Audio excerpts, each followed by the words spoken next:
maraming salamat po, lalong-lalo na po sa mga nakakapanood ng video ito. Maraming salamat po dahil binigyan mo ng pagkakataon ng sarili mo para tingnan ang napakagandang opportunity. Dalawa lang po pag-uusapan mo natin. Una, pag-uusapan mo natin magandang produkto. Pangalawa, pag-uusapan natin magandang negosyo. Pero siguro mas maganda pag-uusapan muna natin yung magandang produkto. Dahil naniniwala po ako, pag maganda ang produkto, maganda ang negosyo. Pag maganda ang negosyo, maganda ang produkto. Ang maganda po dito sa product na pag-uusapan natin, ang involved health. Kung tatanungin ko po kayo, maganda bang negosyong health? Kung iisipin mo, magandang negosyong health. Pero at the back of your mind, hindi ka sigurado kung magandang health. Sige, tingnan natin. Kung tatanungin ko po kayo, importante ba sa tao ang health? O sobrang importante? Alam mo kung bakit ko tinanong yan? Simple. Pag tinanggal ko ang tao, may health. Pag tinanggal ko naman ang health, may tao. Ngayon uulitin ko, importante ba sa tao ang health?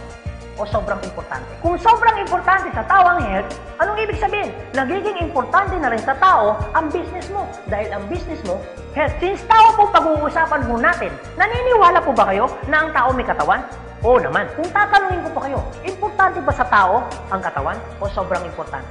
Kung sobrang importante sa tao ang katawan, what if mapabayaan ng tao ang katawan? So ano nangyayari? Nagkakasakit. Pag nagkakasakit ang tao, anong ginagawa? Nagpapadoktor, nagpapacheck up, nagpapagamot. Kung nagpapagamot ang tao, anong binibili? Siyempre, gamot. Ang gamot, gastos hindi. Siyempre, gastos. Pag hindi mo ginasusan, anong mangyayari sa sakit? Siyempre, lalala. Pag lumala ang sakit, anong mangyayari sa katawan? Siyempre, manghihina. Pag nanghina ang katawan, akala ng iba, katawan lang ang nagkakaproblema. Pero hindi na alam, apektado ang trabaho. Pag apektado ang trabaho, apektado ang kita. Pag apektado ang kita, ang pinaka-naapektuhan sa lahat, yung pamilya. Ang pinakamalupit na naapektuhan pa sa tao, yung pangarap mo. Sabi daw nila, madali raw kitain ng pera pag masipag at matyaga. Opo, tama po, madaling kitain ng pera, basta masipag, matyaga. Pero ito naman sasabihin ko sa'yo, the moment na magkasakit ka, madali rin ubusin ng sakit ang pera mo. Lagi ko po ito sinasabi, anin mo ang limpak-limpak mong salapi kung punong-puno ka naman ng sakit. At ang pinakamahirap po dyan, wala na nga ang pera, mahirap na nga, may sakit pa. Yun ang masakit. Since present ang sakit, ano ngayon ang gagawin mo para hindi magkasakit? Simple, wala ka ng choice. Uulitin ko, wala ka ng choice. Kailangan mo nang uminom ng food supplement. Alam kung bakit? Marami ng kumpanya ng tayo. Marami ng pharmaceutical ng tayo. At hindi naman nila i-inventoyin ang mga produktong yan kung hindi kailangan. Bakit? Kasi kailangan mo na talaga. Ngayon, pwede mo sabihin sa akin, teka lang Anthony, food supplement? Gastos yan eh. Opo, gastos nga ang food supplement. Pero ito naman sasabihin ko sa'yo, di bali nang gumastos ako, at least healthy naman ako. Bakit? Pag nakakasakit ka ba, ano bang ininom mo? Di ba gamot? O tanong, gastos hindi. Di ba gastos? Kung ikaw tatanungin ko, anong gusto mo? Gumagastos ka na healthy ka? O gumagastos ka, may sakit ka? Paras na gastos. Ang malupit mo niyan, every time na gumagastos ka, may sakit ka pa. Komportable ang katawan? Siyempre hindi. Sabihin na natin gumagastos ka dito, at least healthy ka naman. Ang pinakamaganda sa lahat, bukod sa healthy ka na, business mo pa. Dahil business mo pa, kumikita ka pa. Ang pinakamaganda sa lahat, bukod sa healthy ka na, kumikita ka pa. Bukod sa kumikita ka na, healthy ka pa. Ano ngayon ang pakiramdam na bukod sa healthy at kumikita ka na, nakakatulong ka pa? Maganda o napakaganda? O sige, pag-usapan naman natin yung magandang negosyo. Maaaring nagustuhan mo yung product, maaaring bibili ka ng product. Pero yung totoo, gagawin mo kayong negosyo. Kasi bakit? Pag business ang pinag-uusapan, hindi naman kasi lahat ng tao business-oriented. Karamihan ng tao is career-oriented. Alam mo kung bakit? Marami kasing tao na pagdating sa business, ang dami niyang perspective. Alam mo isa sa mga perspective ng tao pagdating sa negosyo? Una, wala akong pera. Pwede mo sabihin sa akin, teka lang Anthony, wala naman akong pera. Kanina, nung pinapanood mong video nito, wala kang problema. Pero ngayon may problema ka na. Ano? Pera. Pangalawa, ang maaaring problema mo, wala akong time. Pwede mo sabihin sa akin, teka lang Anthony, okay yung negosyo kaso nga lang wala akong time. Walang kaso. Pero mayroong mas worse. Wala ka nang time. Wala ka pang pera. Pangatlo, maaaring itong problema mo. Teka lang Anthony, okay yung business kaso nga lang hindi ko yan alam. Hindi ko yan hilig. Hindi ko yan linya. Ew. Pero ito yung totoo. Marami naman tao sa labas na ginagawa niya yung linya niya, ginagawa niya yung hilig niya. Pero tanong, kamusta ang buhay? Sabihin na natin hindi mo to hilig. Sabihin na natin, hindi mo rito niya. Pero ito sasabihin ko, kung ito naman ang magpapabago ng buhay mo, bakit hindi mo siya ninyahin? Pang-apat, maaaring ito isa sa mga problema mo. Teka lang, Anthony, okay ang business. Kaso nga lang, risky yan. Naku, malulugi lang ako. Ang pinakamalupit, hindi mo pa tinatayo yung negosyo mo, feeling mo, lugi ka na. Ang matindi niyan, ano malulugi sa'yo? Eh di ba sabi mo, wala kang pera? Eto tanong, kung problema mo ang pera, problema mo ang oras, problema mo dahil wala kang alam, kasi iniisip mo baka malugi ka, ito sasabihin ko. Hindi lang naman to ang una or pangalawang pagkakataon na pwede kang ma-involve sa business. Kung yan ang problema mo, bakit? Pagdating kayo ng panahon, yan pa rin kayo problema mo. Pag-usapan po natin ang life cycle. Naniniwala ka bang may life cycle? Oo naman. Importante po ang life cycle. Kasi po, hindi po magiging balanse ang mundo pag walang life cycle. Isa sa mga dinadaanan ng tao ng life cycle, yung pag-aaral. Kung ikaw magkakanak o magkakanak pa lang, pag-aaralin hindi. Siyempre, pag-aaralin. Kawawa naman yung bata pag hindi natuto, hindi marunong magsulat, hindi marunong magbasa. Pagkatapos mag-aral, anong susunod? Siyempre, gagraduate. Pagkatapos graduate, anong susunod? Siyempre, magtatrabaho. Pero pansinin mo to. Meron po mga tao hindi nakapag-aral, hindi nakagraduate, pero nagtatrabaho. Bakit? Isa sa mga life cycle po na dinadaan ng tao, kailangan po magtrabaho. Etong tanong, gusto niyo po ba habang buhay nagtatrabaho? Siyempre, hindi. Gustuin niyo man po magtrabaho ng 60 to 65 years old, wala na ho kayong choice. Ang sasabihin ng boss mo, you're out. Bakit? Anong tawag ko doon? Retire. Pag kayo po ba nag-retire, may pera wala? Siyempre, meron. Anong tawag mo doon? Retirement fee. Dahil ikaw ay nag-retire, ang trabaho, tuloy-tigil. Siyempre, tigil. Pag tigil ang trabaho, ang sweldo, tuloy-tigil.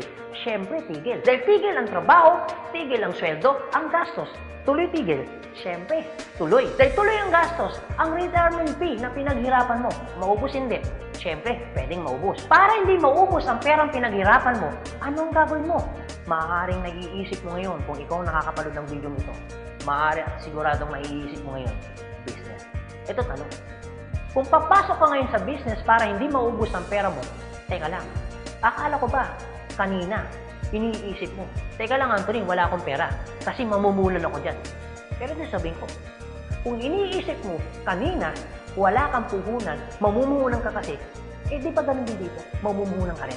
Di ba sabi mo kanina, wala akong time? Kung iniisip mo na wala kang oras, bakit? Pagtungtong mo ng 60, 65, may oras ka ba ba? Sabi mo kanina, wala kang alam. Pero tanong, bakit pagtungtong mo ng 60, may alam ka? Buong buhay mo nagtrabaho, hindi nag-business. Dahil wala kang alam sa business, anong mangyayari sa pera mo? Siyempre, mauubos. Anong sense, nagtrabaho mo ng buong buhay mo, papasok ka sa business, dahil wala kang alam sa business, ang perang pinaghirapan mo, mauubos lang. Kaya marami pong mga tao nagre-retire, pumapasok sa business, still broke pa rin. Alam mo kung bakit? Kasi wala silang alam sa business. Kung ikaw ang nakakapanood ng video ito, huwag po kayo mag-alala. Kasi bakit? Later pa naman yan. Pero kung tatanungin kita, kung papasok ka lang naman pala sa business, anong gusto mo? Ngayon o later? Alam mo kung bakit ngayon? Simple. Pag ngayon mo ba inaral ang business, ngayon ka nag-decision mag-business, ngayon mo ginawa ang business, ngayon mo matututunan? Yes. Ngayon ka rin kikita? Yes. Pero pag later ka nag-decision mag-business, later mo ginawa ang mag-business, later kang pumasok mag-business, later mo inaral ang business, later mo matututunan? Yes. Later ka rin kikita? Yes. Kung papasok ka sa business, anong gusto mo? Ngayon o later? O sige Anthony, nagustuhan ko yung magandang negosyo, nagustuhan ko rin yung magandang produkto. Pero ito tanong, paano ko siya umpisan? Anong gagawin ko? Paano ako magiging membro ng AIM Global?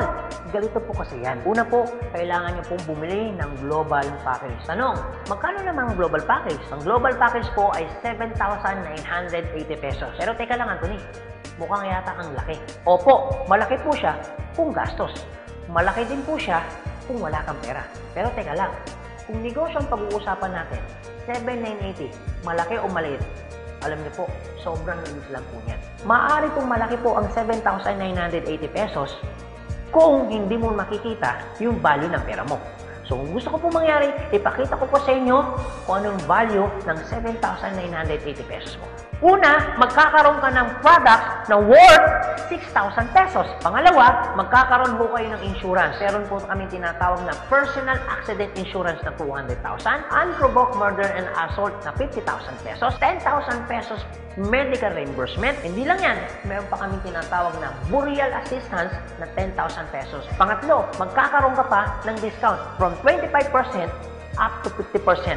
lifetime discount. Pang-apat, magkakaroon ka naman ng business kit, brochure, CD na kung saan magagamit mo sa pagninegosyo mo. Pang-lima, magkakaroon po kayo na tinatawag mo namin free medical check-up. CBC, urinalysis, fecalysis, chest x-ray, dental, lahat ng yan kasama po doon sa free medical check-up. Pang-anim, magkakaroon po kayo ng ATM, BDO at China Trust. I suggest po, kung ikaw ngayon ay nasa abroad, mas maganda pong kunin ninyo ang China Trust. Alam niyo kung bakit? This is an international debit card na kung saan po, mawi-withdraw ninyo ang pera ninyo na kahit saang bansa. Kung hindi naman kayo mag-abroad, pwede po kayong kumuha ng BDO. At hindi lang yan, pang-pito, magkakaroon po kayo ng tinatawag ho naming web page.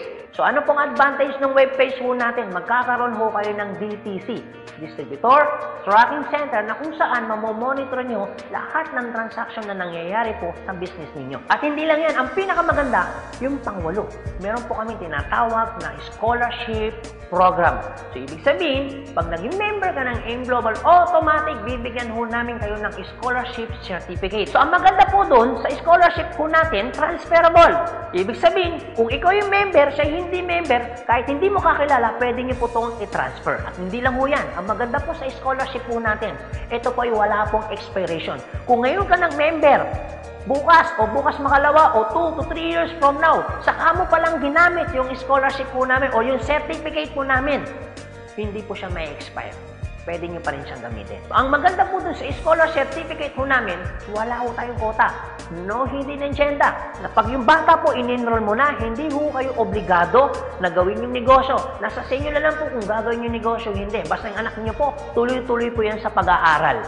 So, wala ho tayong hidden agenda, no quota. Kahit hindi ho kayo bumili ng product, kahit hindi ho kayo mag-imbita ng tao, kahit hindi nyo po ito gawin. No obligation, no commitment. No hidden agenda. Yan po yung kabuuan ng global package ho natin doon sa perang binitawan mo na 7,980 pesos. Ang tanong, maganda po ba o napakaganda? Sulit o sulit na sulit? Okay, sige, ganito Anthony. Nagustuhan ko yung magandang negosyo. Nagustuhan ko rin yung magandang produkto. Sige, magjo-join na ako. Eto tanong, kung ako pa papasok na ngayon, gagawin ko na yung negosyo, paano naman ako kikita?